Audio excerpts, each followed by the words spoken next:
नमस्कार दोस्तों, स्वागत है आपका हमारे चैनल पर। आज हम बात करने जा रहे हैं भारत की विदेश नीति पर उठ रहे बड़े सवालों की। क्या वाकई भारत की मल्टी अलाइनमेंट स्ट्रैटेजी मुश्किल में है? चलिए जानते हैं देश विदेश के एक्सपर्ट्स की राय।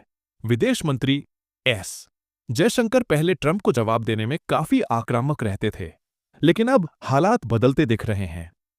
अमेरिका के वित्त मंत्री ने हाल ही में धमकी दी थी कि अगर रूस और ट्रंप की मुलाकात नाकाम रही तो भारत पर 25% अतिरिक्त टैरिफ लगाया जा सकता है। इस पर कई एक्सपर्ट्स का कहना है कि भारत की मल्टी अलाइनमेंट नीति यानी सबके साथ दोस्ती करने की कोशिश अब नाकाम होती दिख रही है, क्योंकि जब सबको लगे कि भारत उनके लिए जरूरी नहीं रहा तो कोई भी आसानी से भारत पर दबाव बना सकता है। कुछ विश्लेषकों का मानना है कि यूरोप तो अमेरिका के दबाव में है, लेकिन मोदी सरकार चीन और रूस के साथ भी संवाद बनाए हुए है। हाल ही में प्रधानमंत्री नरेंद्र मोदी ने चीन के विदेश मंत्री वांग यी से मुलाकात की, जिसे कूटनीतिक लिहाज से बेहद अहम माना जा रहा है।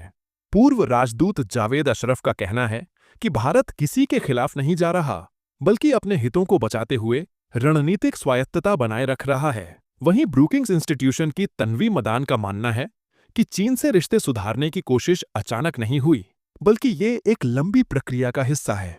हालांकि सवाल ये है कि क्या चीन सच में भरोसेमंद साथी बनेगा, क्योंकि सीमा विवाद की वजह से पहले भी कई बार बातचीत अधूरी रह चुकी है। दूसरी ओर अमेरिका ने भारत पर 50% तक का टैरिफ लगाने की चेतावनी दी है, जबकि अमेरिका भारत का सबसे बड़ा व्यापारिक साझेदार है।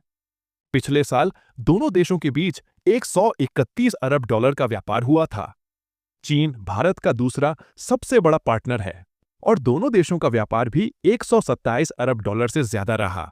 यानी भारत के लिए अमेरिका और चीन दोनों ही अहम हैं। एक्सपर्ट्स मानते हैं कि भारत और चीन दोनों एक दूसरे की जरूरत है। भारत चीनी तकनीक और कच्चे माल पर निर्भर है, वहीं चीन को भारत के विशाल बाजार की जरूरत है। तो दोस्तों, भारत की विदेश नीति पर उठ रहे इन सवालों को लेकर आपकी क्या राय है? क्या भारत की मल्टी अलाइनमेंट स्ट्रैटेजी सफल होगी या मुश्किलें और बढ़ेंगी? हमें कमेंट में जरूर बताइए। अगर वीडियो पसंद आया हो तो लाइक और शेयर करें और चैनल को सब्सक्राइब करना बिल्कुल न भूलें।